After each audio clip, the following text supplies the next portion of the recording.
Olá, bem-vindo a mais um grande encontro e hoje a gente vai falar sobre comunicação não violenta. Então, o título deste grande encontro é Comunicação Alimenta. Como é que você alimenta o seu dia a dia? Como é que é a sua comunicação no seu dia a dia? E aí eu convidei o Fabiano, que trabalha com comunicação não violenta, ele vai se apresentar e aí a gente vai falar sobre esse assunto. Gratidão por ter aceitado o convite. Acho que é a primeira coisa, né? É agradecer. Gratidão é minha. Bom, eu trabalho com comunicação não violenta de forma mais objetiva há uns 5 anos mais ou menos. Há uns 7 ou 8 anos eu conheci, ouvi falar e me interessei muito. E aí sempre tenho levado para a minha vida, mas profissionalmente há uns 5 anos. Eu sou formado em biologia, fiz arte terapia, psicologia de grupo, fiz algumas... A última faculdade foi de pedagogia. E eu sempre vivi na área de educação.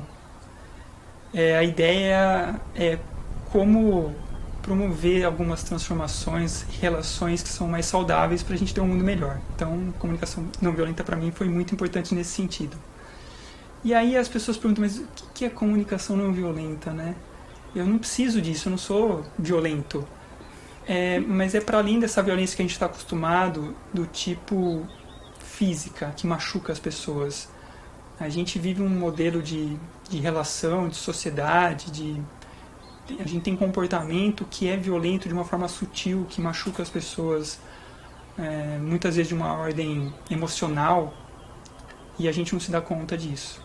Então, a ideia é a gente ampliar a nossa sensibilidade, é a gente ter condições de ouvir as outras pessoas naquilo que está incomodando elas, e dessa forma a gente se conectar de verdade, não fisicamente como a gente está aqui só, mas num sentido mais profundo, de eu perceber aquilo que é valioso para você, de eu perceber os seus sentimentos, de você, da mesma forma, perceber o que é muito importante para mim, os meus sentimentos, para além daquilo que é desagradável, para além daquilo que parece divergência, porque no fundo a gente não é tão diferente assim.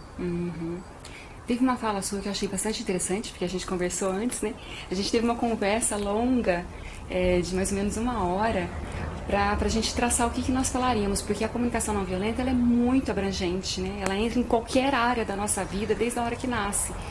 E aí teve uma fala sua que eu achei super bacana, que uma violência é uma necessidade não atendida. E as necessidades, elas pulsam o tempo todo. Então eu achei isso muito bacana, porque nós vamos nos fechando, né? E aí a gente começa a olhar só para o nosso umbigo. Então, e aí tem a outra comunicação também não violenta, que é conosco mesmo, que é se fechando porque você está olhando só para as suas necessidades ou porque você tem medo de enfrentar as situações para se impor e acaba comunicando violentamente com você mesmo. Isso. Um princípio que é essencial é: todos nós, seres humanos, temos as mesmas necessidades básicas. O que muda é a estratégia, é a forma, é o caminho que cada um escolhe para atender essas necessidades. Então, por exemplo, eu quero ter prazer. E eu vou pra balada, como de uma forma desregrada, a questão do sexo, a questão, enfim, Bebidas e por aí vai. bebidas. E aí eu atendo essa necessidade de prazer, de alegria, de diversão, mas eu deixo de atender outras necessidades que são importantes para mim mesmo, que é de saúde, que é de descanso, que é de autorrespeito, que é de contato com as pessoas, e às vezes eu deixo isso para trás. Então eu posso ter conflito entre as minhas próprias necessidades. Como eu atendo uma de uma forma que também atende as demais. Para além disso, a gente está em relação com os outros. Então eu falei agora no sentido intrapessoal. Aí tem esse que é o interpessoal, né? A gente se relacionando. E aí, o que está pulsando dentro de você quando você faz algo que me desagrada? Então a gente pode pensar, como a gente até brincou, né, no trânsito. Uma pessoa abre o vidro do carro e grita com você porque você sem querer fechou ele. A gente fala assim, nossa, que pessoa violenta, que agressiva, né? É um monstro, essa pessoa não sabe se comunicar, não sabe conversar, não, né? Não foi sem querer, será que ela não viu isso? Então é isso que você está falando, a gente está olhando pra gente. a comunicação não violenta, ela nos ajuda a mudar o foco da atenção para olhar para as outras pessoas para além daquilo que elas fizeram ou que elas falaram. A ideia é perceber qual é a necessidade extremamente valiosa para essa pessoa, que é valiosa não só para ela, mas para mim também, porque todas as necessidades são as mesmas para qualquer ser humano, em qualquer parte do mundo, em qualquer época, né? Qual será que está pulsando dentro dele que levou ele a tomar essa atitude? Então a gente pode imaginar aqui, porque a gente não sabe. Só quando eu me encontrar, talvez se eu me encontrar com essa pessoa e perguntar para ela, eu vou saber com certeza. Mas eu posso imaginar aqui que talvez seja uma necessidade de segurança, seja uma necessidade de ordem, né? Na medida em que você violou uma regra de trânsito, seja uma necessidade de respeito, né? Ele se sentiu desrespeitado no espaço dele. E aí, ordem, respeito, segurança, não é importante só para ele, é importante para você também. Sim. Então ele não é uma pessoa tão estranha assim, tão violenta assim. Tão má, porque é isso, né? A comunicação não violenta vem numa outra lógica, que é da justiça restaurativa. Ela valoriza a vida, aquilo que está pulsando dentro da gente. A gente está falando de necessidades mesmo. E as necessidades, elas aparecem a partir da indicação dos sentimentos. Então, se eu estou me sentindo muito bem, se eu estou feliz, se eu estou animado, provavelmente tem uma necessidade muito valiosa para mim, mas que é para qualquer outra pessoa também, está sendo atendida de uma forma bem intensa. Se eu estou triste, desanimado, angustiado, enfim, com raiva, qualquer sentimento desagradável, é o indicador, é a fumaça que está me levando a uma necessidade que não está sendo atendida. Então, a conexão com a vida se dá a partir dos sentimentos. E sentimentos, então, são muito importantes para a comunicação não violenta. De uma forma diferente, a forma como a gente vive hoje, dentro de uma justiça que não é restaurativa, é retributiva, a gente categoriza as pessoas em boas, más, certas, erradas, vilão, bandido, adequado e inadequado. E aí, para esse grupo que é legal, né, que é herói, que é adequado, que é bonzinho, que é certo, eu dou recompensa. E para os maus, para os errados, eu dou punição. Então, o que está em foco não é a vida que pulsa dentro de cada pessoa. O que está em foco é o que uma determinada autoridade definiu como caminho, como a vida que cada um deve levar, e a punição e recompensa para obrigar, para induzir, para forçar as pessoas a realizarem uma vontade que não é delas. Então a gente é manipulado, induzido. Por isso que sentimentos não são tão valorizados nessa linguagem que eu chamo de controle, dominação, submissão. Porque os sentimentos nos conectam à vida. Se eu tiro o sentimento, quer dizer que eu desconecto você das suas próprias necessidades. Você vai se alienar de você mesma. Sim. E aí eu, entre aspas, pelo amor de Deus, né? Eu posso te induzir a fazer algo que é interessante para você. Perdão, que é interessante para mim, mas não necessariamente para você. Manipular, né? E aí o modelo que a gente vive é esse. Exatamente, eu ou você. É o que é certo para mim ou o que é certo para você. Não tem lugar para os dois. Então é uma competição, é desagradável. Sempre tem alguém que sai de uma forma machucado. E o objetivo da comunicação não violenta é outro, é como a gente pode tornar a nossa vida melhor, e não quem está certo ou quem está errado. E isso une, porque não é eu ou você, é eu e você, o que pode tornar a nossa vida melhor. E esse eu e você e a nossa vida vão se ampliando na medida em que eu vou incluir os meus vizinhos. Não é só, se é bom para mim e para você, legal, mas faz mal para o meu vizinho, suja a rua.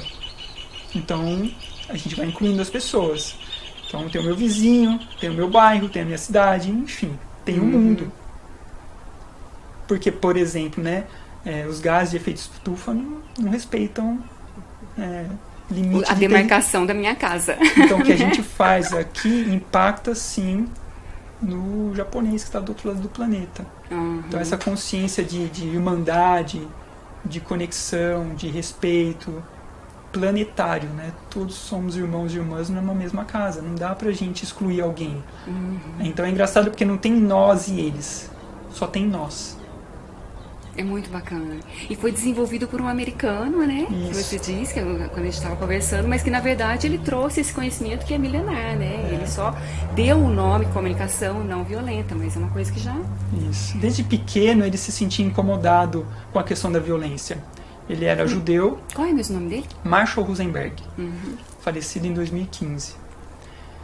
E ele desde pequeno se incomodava com a violência porque, como judeu, ele se mudou para Detroit. Na escola, a professora chamou, né, pelo nome dele, e o nome dele, judeu, foi identificado pelos amiguinhos e falaram assim, Kiki. Ele não entendia o que significava Kiki. E aí ele entendeu mais tarde que era uma forma pejorativa de se referir a judeu. E ele apanhou. Ele falou assim, mas por que eu estou apanhando? Só por causa do meu nome? Então ele se incomodava muito com isso. Ele observava que tinha pessoas que apanhavam pela cor de pele, pelo tipo de roupa, pelo poder aquisitivo. Enfim, ele não entendia. Isso sempre chamou a atenção dele. E uma outra coisa que chamava muito a atenção dele também era o tio dele. Ele falou assim, como meu tio vem aqui cuidar da minha avó? A avó dele era acamada, então não é um trabalho simples, um trabalho, né, difícil. Mas como que a minha avó, como que o meu tio vem aqui cuidar da minha avó, fazer esse serviço que é tão difícil, tão desagradável, mas como que ele vem tão feliz? Eu não consigo entender. Ele vem tão feliz, mas tão feliz que parece que ele está agradecendo a minha avó por permitir que ele cuide dela. Então ele queria entender essa relação onde existe empatia, solidariedade, generosidade em algumas situações e não existe em outras. Então ele fez, ele se formou em psicologia, ele foi PhD em psicologia social, mas não foi só da psicologia que ele bebeu, não. Ele bebeu de algumas culturas milenares, religiosas, né? Ele fez estudo comparado das religiões e isso ajudou muito ele a construir a comunicação não violenta. O hinduísmo, o budismo, por exemplo, o Gandhi é uma referência importante para a comunicação não violenta. E para além disso, muita prática. Ele foi muito se relacionar com as pessoas, identificar, estudar, analisar as pessoas que eram empáticas, que eram mais humanitárias, melhor que humanitárias, humanistas, né? Pessoas que tinham essa capacidade de acolher as diferenças, porque a gente é empático, a gente é acolhedor, mas geralmente para um grupo específico. Sim. Né? E aí o que o Rosenberg busca é essa capacidade da gente acolher todos os outros como iguais, de uma forma que não tenha o inimigo, o mal, o monstro, né? A gente categoriza os seres humanos. Não. A ideia é a gente considerar, né, o outro como igual a gente. E aí sim tem um encontro verdadeiro, porque enquanto eu me relaciono com um rótulo, tipo, aquele cara é um monstro, aquele cara é um... Né, em política se fala muito, né, o lance do Petralha, Coxinha e esses outros rótulos. Então se eu já sei que ele é um Petralha, por que eu vou tentar entender ele? Eu já entendi, eu não preciso investigar. E se o outro é o Coxinha, é o mesmo processo. Né? Então a gente não enxerga o ser humano por trás. A gente não entende o que ele está buscando que é valioso para ele, mas para a gente também.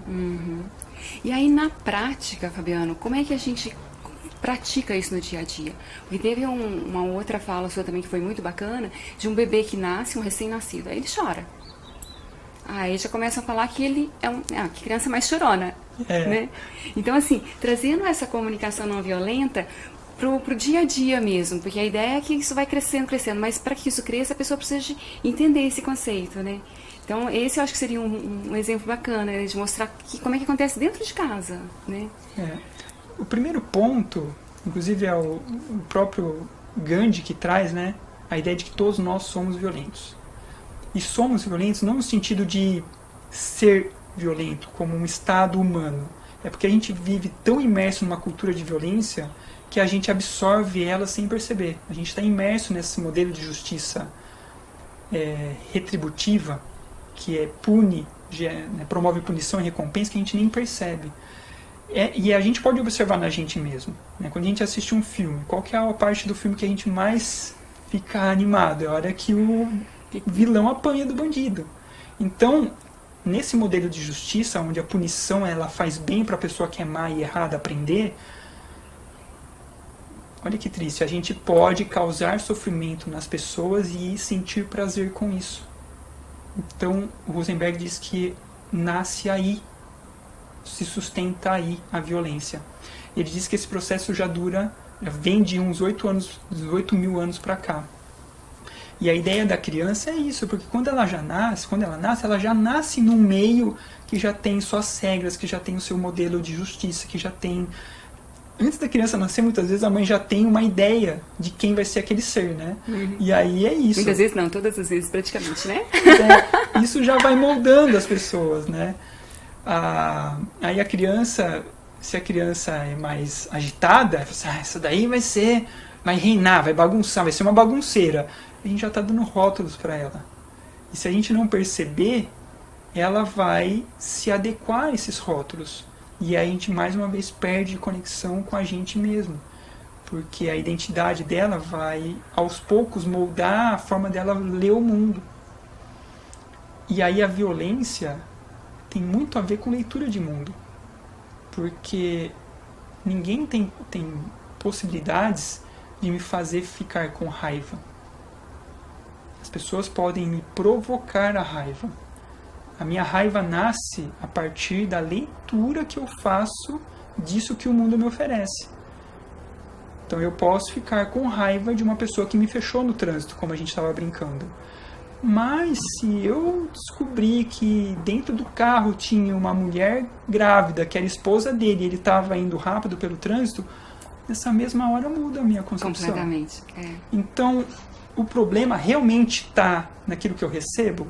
Não. Está na forma como eu leio aquilo, né? E isso parte dos meus pressupostos, do meu juízo de valor, dos meus julgamentos, da minha análise. Enfim, tudo isso impede a minha capacidade de enxergar as pessoas. Por isso que em comunicação não violenta a questão da escuta é muito importante. A gente chama de escuta empática, mas pode ser compassiva, ativa. Que é a ideia da gente estar diante de alguém e estar realmente presente, sem trazer nada do passado, nada do futuro, sem arrastar nenhum rótulo para cá. Eu receber o que você está me oferecendo exatamente agora. Fabiano, mas que estranho isso. Dá um exemplo. Vamos imaginar que você se encontra com uma pessoa que está com raiva, ou você sem querer provocou raiva nela. Se a gente permitir que ela fale tudo o que ela quer dizer, sem a gente entender aquilo como um ataque pra gente, mas na verdade com foco em compreender o que está por trás daquelas palavras, o que está gerando a raiva. Esse é o objetivo. Então eu vou ouvir a pessoa, mas mostrando para ela que eu estou interessado nela. E não, vai, tudo bem, fala aí, vai, termina. De uma forma verdadeira, de uma forma acolhedora. De uma maneira que a pessoa perceba que o que ela está falando está sendo compreendido por você. Então por isso que é legal, inclusive em alguns momentos, a pessoa está falando com você, você devolve o que você entendeu do que ela falou. Não é o que você acha daquilo que ela falou.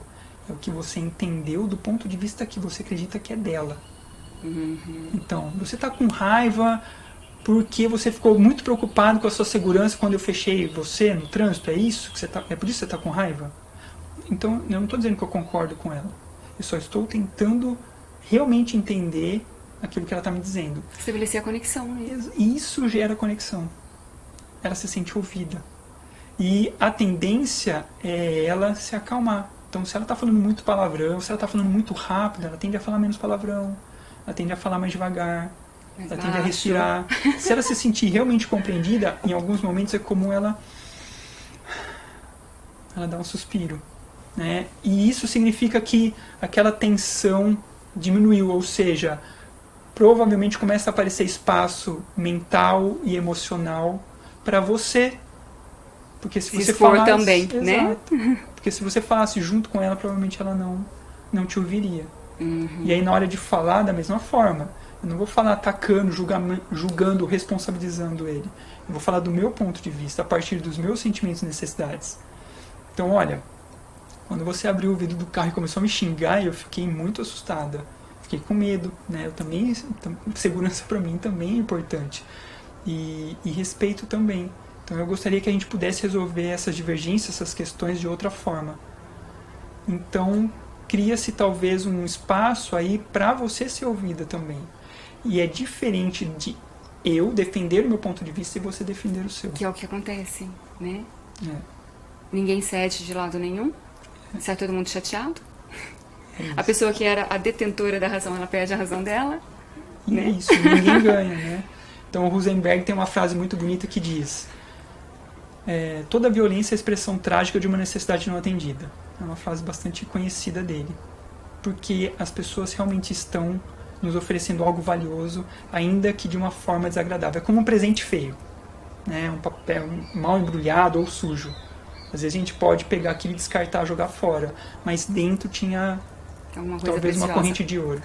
Né? E a gente joga fora muitas vezes, a gente não consegue ouvir as pessoas. E normalmente quando uma pessoa fala e se expressa dessa forma, é porque ela aprendeu durante a vida dela. Sim. Ela entendeu que isso é ser forte, que isso é defender a sua dignidade, que essa é a forma de fazer justiça. Ou ela já tentou de muitas outras formas mais tranquilas, mais, enfim, empáticas e não conseguiu. Então ela explode, ela está pedindo literalmente socorro a partir de um desequilíbrio, a partir de um momento que ela não aguenta mais. A tensão, a angústia, enfim, aquela necessidade não atendida. E aquela pessoa que não coloca tudo isso para fora, que não esbraveja, não...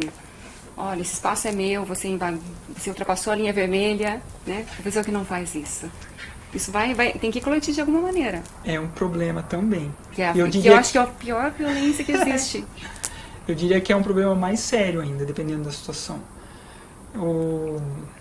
Muitas vezes a gente se omite, a gente se silencia com medo do conflito. Uhum. E a ideia é que a gente acolha, que a gente abrace o conflito. O conflito é uma oportunidade para a gente alinhar a nossa vida, alinhar a gente com a vida. Então, se a gente evita conflito, a gente vai se colocando numa condição cada vez mais frágil, a gente cada vez se cuida menos. E isso não é ser não violento. O Gandhi, inclusive, dizia que o contrário da não violência não é a violência. O contrário da não violência é submissão ao medo. Então, se a gente for pensar num processo de desenvolvimento, quem está esbravejando está mais conectado a si mesmo do que a pessoa que se cala. Muitos de nós tentam se dessensibilizar para a gente não se machucar, para a gente não dar importância para as coisas que são erradas, que nos incomodam, que prejudicam a nossa vida.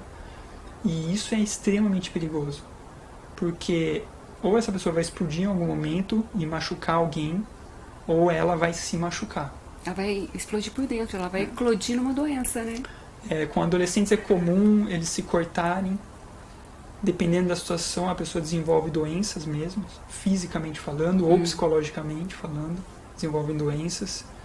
E a desconexão dela com ela mesma gera muito sofrimento, né? Eu acho que é uma perda, assim, colossal, né? Sim. É muito pior que a violência praticada com o outro, né? Isso. A violência com ela mesma.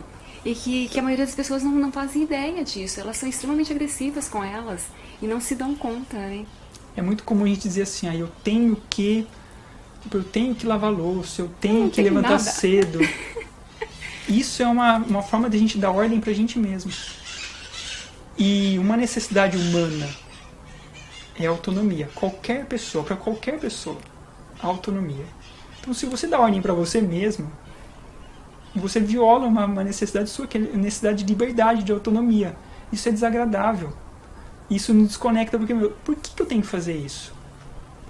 Quais são os valores da minha vida? O que é muito importante para a minha vida que me leva a acordar cedo todo dia? Ou lavar louça? Se eu não entendo, quer dizer que eu estou robotizado, que eu estou escravo, que eu estou repetindo todo dia alguma coisa que eu não entendo o valor. Então isso é desconexão e alienação. Aí tem uma brincadeira que é mudar essa forma de falar para ver se isso traz consciência. Então a gente muda. No lugar de eu tenho que, eu digo eu escolho, por exemplo, lavar louça porque eu quero, ou porque para mim é importante, e lá. Então isso me leva a me conectar com aquilo que é valioso para mim. Então a minha vida passa a ter um sentido e significado, passa a alimentar a minha vida. E e não a respeitar ou reproduzir algo que as pessoas disseram que eu tenho que fazer. Então, por exemplo, eu escolho lavar louça porque eu gosto de ambientes limpos, porque eu quero um ambiente organizado e bonito, porque para mim beleza é importante. Eu escolho acordar cedo porque eu quero aproveitar muito o dia. Isso significa que pronto, agora eu estou adorando lavar louça? Não, não é isso. Mas já é uma energia diferente. Sim. E já me conecta com aquilo que eu estou conquistando. Ou seja, aquele sacrifício, aquele esforço não é inútil, não é à toa. Ele está me trazendo algo que é valioso mesmo, de verdade. E se eu perceber que não quero acordar cedo para aproveitar muito o dia, eu prefiro aproveitar a noite, o que eu faço? Muda.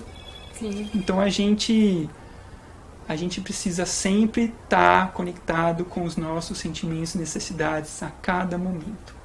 Isso nos dá consciência, presença e capacidade de escolha verdadeira. Porque não tem nada, absolutamente nada que a gente faça que seja responsabilidade das outras pessoas. Tá tudo em nós, né? Tá tudo em nós. E aí tem também a pessoa que comunica, que não deixa as coisas passarem, que, poxa vida, olha, não gostei disso que você fez. Mas tem as formas de falar também, né? E a pessoa, quando ela está envolvida pela emoção, dificilmente ela tem esse cuidado da empatia. É muito difícil, né? Ela puxar a respiração e tentar tratar o assunto de uma maneira que ela se expresse e mostre que aquilo não está bacana sem ofender o outro. Então, existem técnicas, existem formas, para quem está ouvindo isso pela primeira vez, né, uma regrinha básica, ou não, isso ela vai ter que realmente buscar dentro dela, aonde que é qual é o ponto da paciência dela. Porque essa coisa de falar assim, eu sou assim mesmo, isso é sabe, eu acho que isso é tão egoísta. Eu sou assim mesmo, né? Tipo, se adapte você, né? Eu não vou mudar. Existem sim algumas sugestões, mas a comunicação não violenta não seria uma técnica. Porque a comunicação não violenta tem por fim o ser humano, né? Valorizar a vida. A ideia de técnica é um pouco perigoso, porque se eu não enxergar a outra pessoa como ser humano igual a mim, tudo cai por terra. Aí eu posso usar a comunicação não violenta para induzir as pessoas, para conseguir o que eu quero. Então ela se torna um meio para o meu objetivo. Então, sim, tem algumas estratégias, tem algumas técnicas, sim. Mas muito, muito mais importante é a gente ampliar a nossa capacidade de perceber sentimentos e necessidades das pessoas e da gente mesmo. Esse é o ponto mais importante. O que essa pessoa está sentindo? É olhar para o rosto dela, gente. Uhum. Como que é o tom de voz dela, né? Se eu chegar aqui para você, eu vou fazer uma brincadeira. Se eu chegar para você e falar assim: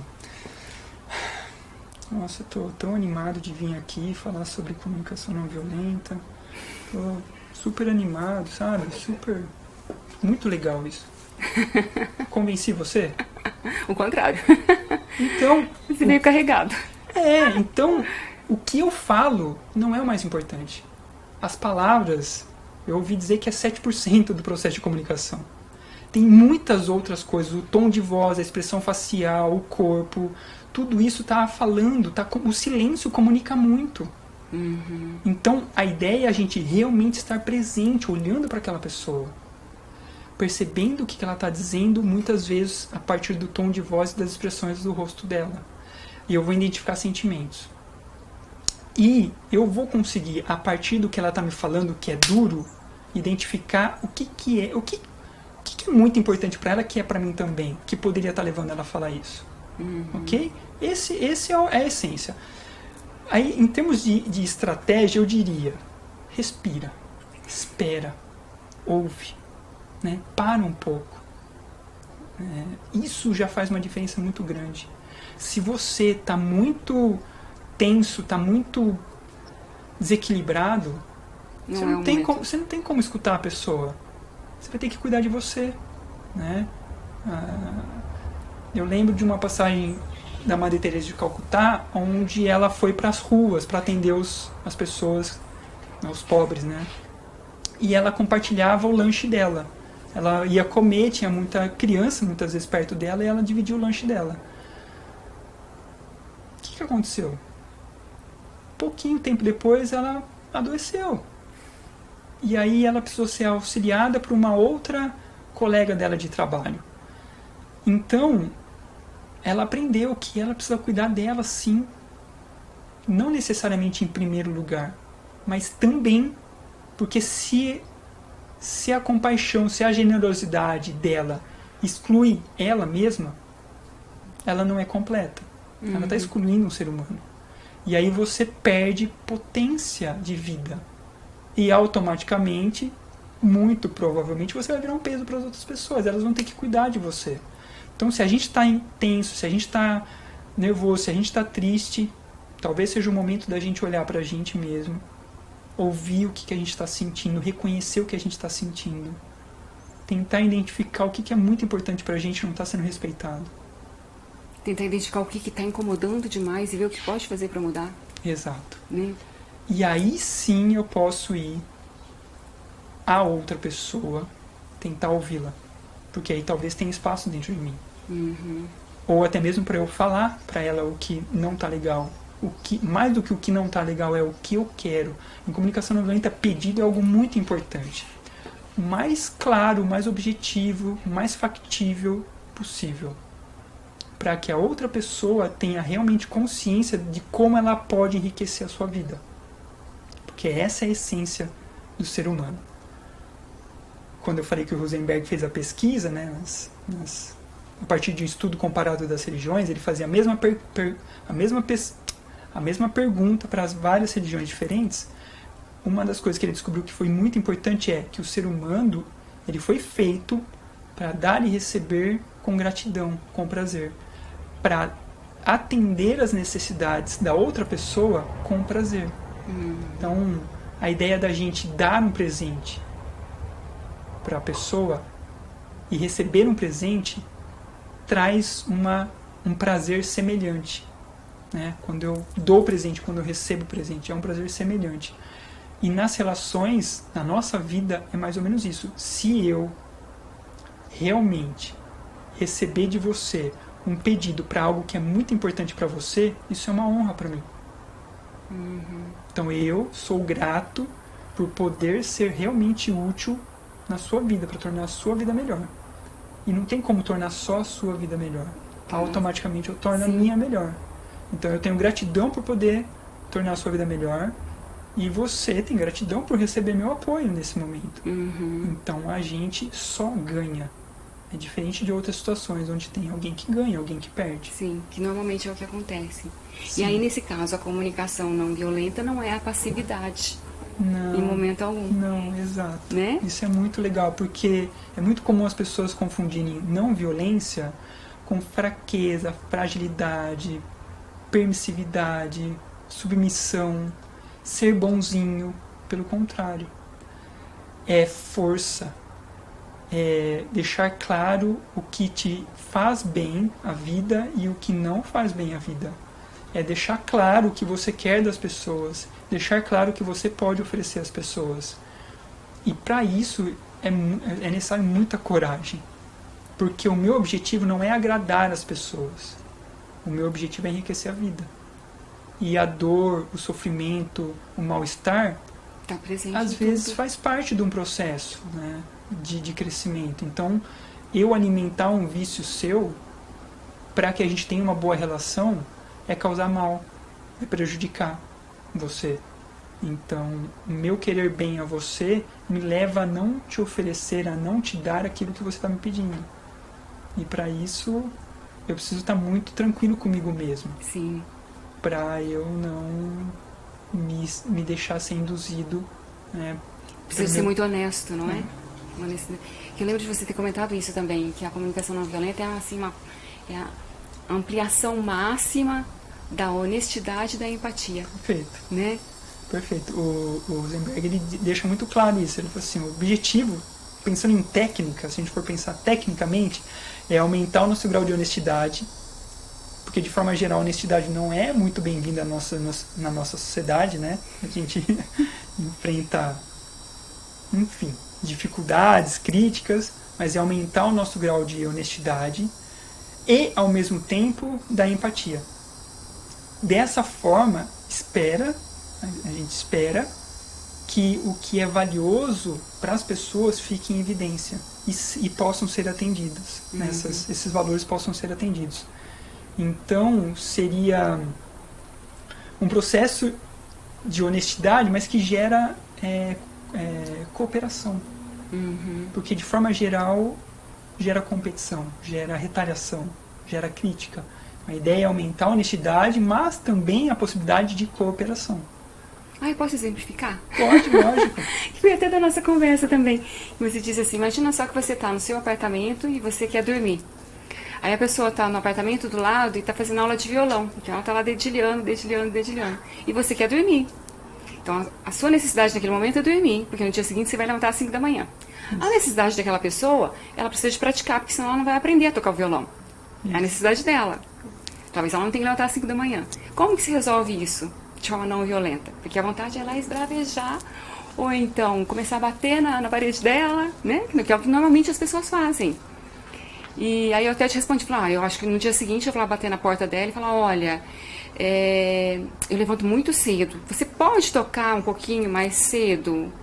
Não posso. Será que a gente consegue colocar alguma coisa que diminua o som que está entrando lá pra mim? Mas normalmente não é essa a resposta que as pessoas dão, né?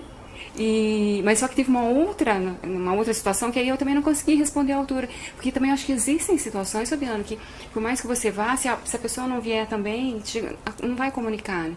E aí esse meu exemplo que eu tenho é que eu morava numa outra casa, que eu tinha vizinhos que gostavam de muita música, muita bebida, muito churrasco, muito palavrão, dia, noite, dia. E aí foi ficando difícil a situação. Algumas vezes eu cheguei a pedir, e aí eles atenderam, mas ali a pouquinho eles esqueciam, eles aumentavam de novo, e aí conforme vai bebendo, chega um ponto que eu tive que sair da casa. Então, não comunicou. Então, eu acho que tem esse outro lado também, que isso também talvez, não sei, a minha visão, eu não sou, né, não conheço nada de comunicação não violenta, mas chega num momento que para que a coisa não se torne assim doentia e que te faça mal e você tenta achar uma solução. Você fez aquilo que você podia, foi até onde você conseguia ir. Mas como não houve nenhuma reação do outro lado, e aí como é que a gente faz nessa situação? Porque conversar com o vizinho, ok, o vizinho está dedilhando e ele consegue tocar mais cedo. Está resolvida a situação. E ainda por cima é uma pessoa que eu conheci agora, se um dia eu tiver um problema eu posso contar com esse vizinho. Mas esse outro caso que você tenta e não consegue? Mas é legal a gente pensar a diferença entre pedido e ordem. Se realmente foi feito um pedido, o pedido pode ser negado. Se a gente não aceita o não, quer dizer que não era necessariamente um pedido. Se a gente fica bravo, fica irritado, se a gente retalha, quer dizer que não era um pedido, era uma exigência. Então, a comunicação não violenta traz a ideia de liberdade, de autonomia. Se eu quero impor, eu estou em uma outra lógica, que é de imposição, que é da justiça retributiva, onde aquela pessoa vai ter que ser penalizada até ela mudar a atitude dela. E em um caso mais extremo, eu diria até que seria um adestramento, onde eu estou literalmente subjugando a outra pessoa. Então, a comunicação não violenta não é aquela solução mágica para todos os desafios. O que ela garante é que você, mesmo não sendo atendida, mesmo não sendo respeitada da forma como você gostaria, a outra pessoa continua sendo ser humano. Você consegue olhar para ela e entendê-la minimamente, para percebê-la como alguém igual a você, mesmo que ela te cause dor e sofrimento. Porque ela não é vilão, ela não é uma pessoa má. Qualquer rótulo que a gente coloque nela que tire a humanidade dela. A comunicação não violenta busca garantir que as pessoas continuem sendo seres humanos, mesmo em situação de mais extremas, mais difíceis. E aí você traz uma coisa que é importante mesmo, que é quem é responsável por atender a sua necessidade, as suas necessidades. Que não são só suas, são iguais para todos nós. Sim. Mas que você precisa de uma determinada condição, a gente chama de estratégia, né? Você busca uma certa estratégia para atender essa sua necessidade, por exemplo, de paz e tranquilidade. Estou chutando aqui. Mas não deu certo. Aí você tentou várias formas de conseguir paz e tranquilidade e não conseguiu. Aí você encontrou, em último caso, mesmo sem a cooperação das pessoas, você encontrou um outro caminho, você se mudou de lá. Porque no final das contas, quem é responsável é você. A gente não pode exigir isso das outras pessoas, senão a gente entra dentro daquele modelo do controle, né, da dominação e submissão. Uhum. Isso foi assim um caso mais extremo, mas aí é muito bacana trazer isso para uma coisa mais intimista dentro de casa. Que é o pai impondo, você tem que fazer assim. E às vezes ele não impõe, às vezes é a postura, né? E olha, gente, família eu acho que é o maior desafio. Por quê? Muitas pessoas com quem eu trabalho, que a gente forma grupos para aprender, para praticar e levar a comunicação não violenta para o cotidiano, a gente consegue mudar com facilidade quando são pessoas que a gente não tem muito contato, que não são muito presentes no dia a dia. Mas quando é com a família é muito, muito mais difícil. Não estou dizendo que é impossível, pelo contrário, ela precisa oxigenar, alimentar, fortalecer a nossa conexão com os nossos familiares, sem dúvida nenhuma. Mas as pessoas, elas rapidamente falam: por que você está falando desse jeito? Por que eu não estou entendendo? Porque as pessoas conhecem a gente de uma tal forma que a hora que a gente muda, elas percebem que a gente mudou e elas ficam desconfiadas. Então é um desafio grande, porque a gente muitas vezes quer estabelecer uma conexão, quer ser compreendido, aí a pessoa fala assim: você está falando de uma forma meio estranha aí, hein? Então não é fácil mesmo.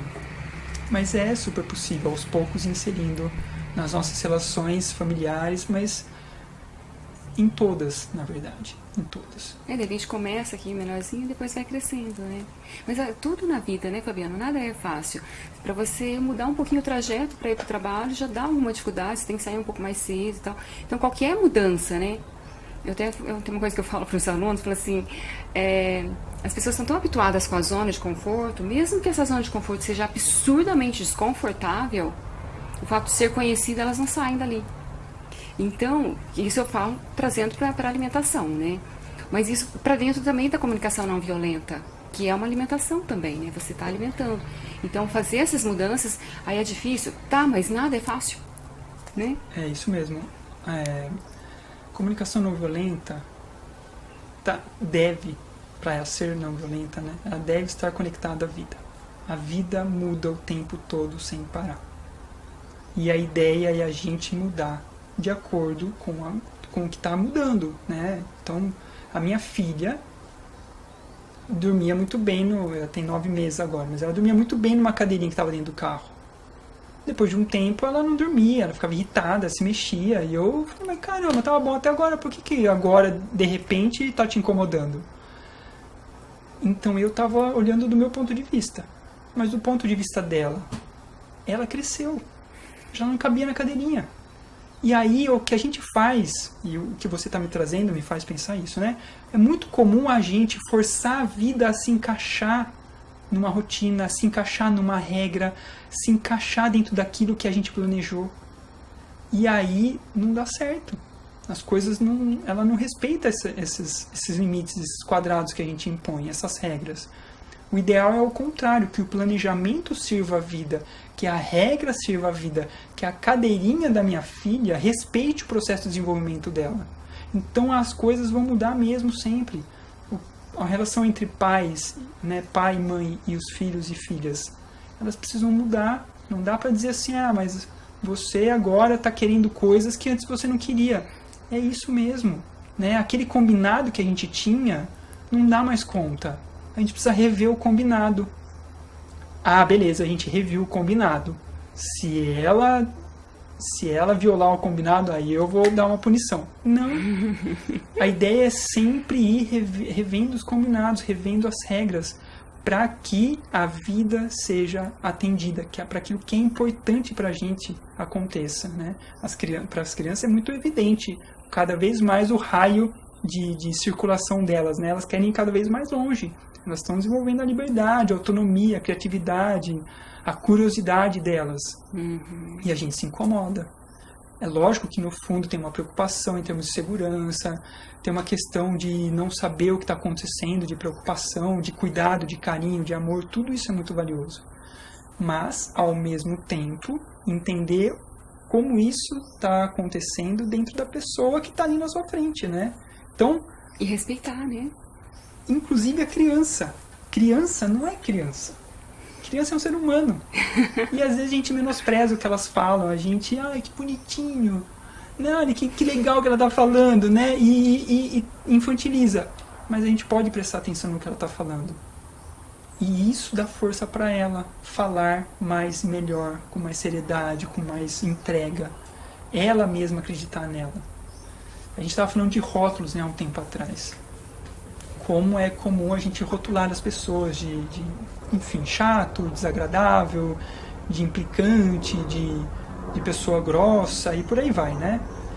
E criança recebe rótulos nesse sentido de bagunceiro, de... Qual que é o maior problema do rótulo? É quando ele é aceito. Não é necessariamente quando a gente dá o rótulo. Mas é quando a pessoa acredita que ela é aquilo. Porque ninguém é nada. Ninguém é mãe. As mulheres estão mãe. Elas são muito mais do que mães. Mãe faz parte de algo muito maior. Ninguém é chato. Uma pessoa pode ter sido chata com você várias vezes, mas ninguém é full time chata, o tempo todo chata. E ela pode ser chata pra você e não é com outras pessoas. Então, a gente está mudando o tempo todo, as pessoas estão mudando o tempo todo. E os rótulos prejudicam muito a capacidade delas atingirem o seu potencial de vida, né? Exercitarem as suas potencialidades, as suas virtudes de uma forma mais plena. Porque a gente se encaixota muitas vezes na expectativa das outras pessoas. A gente quer dar conta do que as pessoas esperam da gente. A gente não quer frustrar as pessoas. Isso é uma necessidade humana, né? Cuidar da relação, ser aceito, ser acolhido, pertencimento, tudo isso são necessidades humanas. Mas elas entram dentro de um conjunto de necessidades que precisam ser atendidas, não de uma pessoa, mas nossa, como um todo. Ai, super bacana. Né? Não sei, tem mais alguma coisa para completar? Para mim é muito importante pensar na comunicação não violenta como um instrumento para acolher a vida. E nesse sentido eu penso muito nas questões sociais. Então, quando a gente entra numa empresa, numa escola, ou quando a gente está dentro de um país, ou de uma região de um país, a gente percebe que existe um sistema ali, um espírito, um corpo que influencia muito na forma como as pessoas agem. Né? Então, se eu recebo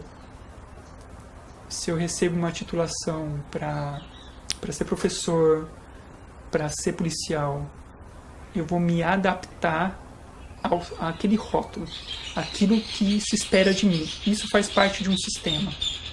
Então, o que eu queria destacar é o quanto que a gente precisa olhar para esses sistemas e buscar formas de refletir o que pode ser mudado nesses sistemas para acolher mais e melhor a vida, as necessidades das pessoas. Porque a gente vive um modelo, pelo menos aqui no Brasil e no mundo de forma geral, bastante desigual. E a comunicação não violenta não pode vir para acalmar, para domesticar, para tranquilizar, para eu evitar o conflito. Deve vir para trazer à tona aquilo que é importante e precisa ser olhado, e precisa ser cuidado. E às vezes vai ser a partir de uma política pública, vai ser a partir de uma mudança na política da empresa, vai ser uma mudança nas regras da escola, vai ser dentro da família que vai permitir que isso aconteça. Então, isso para mim é muito importante e ao mesmo tempo um sonho, né? Eu gostaria muito da gente ver um país onde o mais importante não fosse o PIB, o mais importante fosse o nível em que as necessidades da população são atendidas. Como no Butão. Como no Butão, exato. Butão, para quem não sabe, é um país pequenininho lá nos Himalaias, né? E o presidente de lá, ele não valoriza o produto interno bruto, ele valoriza as pessoas. Então, as pessoas, o que é a necessidade básica? De repente, até você sabe mais do que eu, né? Mas a necessidade básica das pessoas lá é ter um pedaço de terra para plantar, é ter uma boa escola, é ter um sistema de saúde que funcione. Então, é isso que ele promove, né? Tô certo? É isso mesmo. É isso mesmo. É o sonho também. É. E não é porque é um país pequenininho, as pessoas falam, mas também é o tamanho que é o país. Não é isso, né? Não é, a gente sempre acha justificativa para que a coisa não aconteça. Eu percebo também. A gente precisa ampliar a nossa sensibilidade. E aí, aos poucos, a gente vai percebendo que as coisas podem ser diferentes. Se a gente romper um pouquinho o que está dado, o que está pronto, o que é rotina, o que é diário, o que é cotidiano, e a gente abre um campo aí para criar relações, sistemas com a gente mesmo, com os outros. É isso que eu desejo. E aí, nesse sentido, eu até aproveito para dizer que onde eu mais gosto de trabalhar é dentro das escolas, dentro de um sistema educacional. É um lugar bem desafiador para a intensidade das relações que existem, né? Pela quantidade e intensidade das relações que existem. Eu acho que é um lugar estratégico para a gente cuidar das relações. E por quê? Comunicação não violenta se aprende na prática. E é isso que é muito legal. Se eu praticar com a minha filha, com as pessoas, aos poucos as pessoas reproduzem. Vai contagiando, né? Porque a gente vê como que é mais fácil a gente se entender. Então, não tentar provar que está certo. Se entender. Sim. Já é um salto gigante. Tomara que um monte de professores comprem o curso, assistam e levem isso para as escolas também, né? Porque no final das contas, a comunicação não violenta é o fim, né? É o fim, é o meio, é o começo. É isso. Ok. Bom, então, mais uma vez, gratidão, Fabiano. Acho que ficou bem bacana esse encontro. E aí depois eu te dou mais notícias sobre o que vai acontecer para frente. Vou aguardar. Obrigada. Obrigado.